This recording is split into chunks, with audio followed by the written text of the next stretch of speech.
Hello and welcome to day 4 of our Esther activation experience. And today we're going to be talking about producing Godfidence over fear. So let me review again. We're doing 5 P's, one letter for each of the days. So day 1 was positioned. You were made for this room.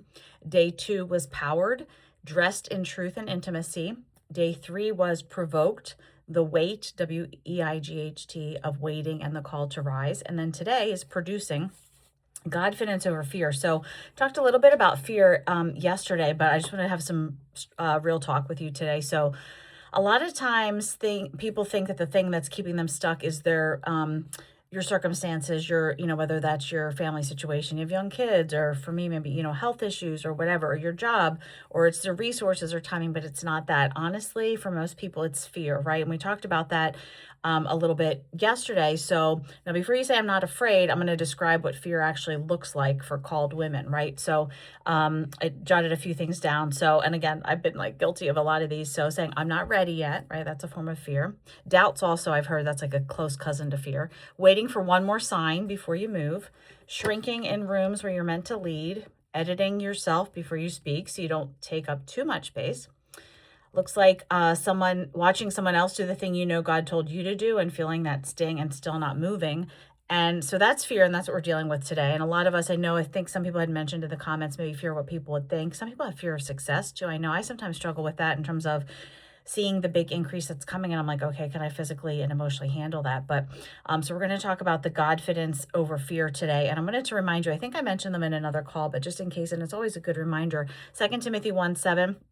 God did not give us a spirit of fear, but power, love, and a sound mind, right? So that was 2 Timothy 1:7. And then also, I think it's 1 John 4:18, that perfect love casts out fear, right? So if we're living in the perfect love of God, we should not have that fear, right? So let's talk about a couple things. Let's connect this to Esther. So something with Esther, and again, I would encourage you to read that story. It doesn't take too long to read the book. So she was afraid, and she said so, right? When Mordecai told her to go before the king, her first response was essentially, you don't understand. If I walk in there without being summoned, I could die. That's actually the law. So that was true, right? She knew the risk, but she named the fear. She was honest about it, and she moved anyway. Joyce Meyer says, do it afraid. So it's not like we're not going to feel that feeling of fear, but are we letting that rule us, right? So famous 5 words here: if I perish, I perish. It's one of the most courageous sentences in all of scripture. So she didn't wait till the fear went away, because who knows, it probably would have never gone away, right? And then she wouldn't have been able to save her people, the Jews.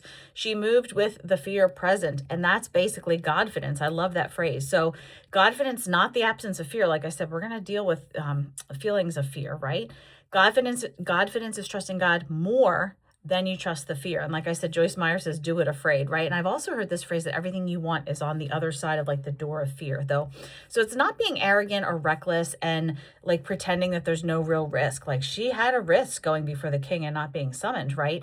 But it's more being confident and saying, I know who sent me, and that's enough, right?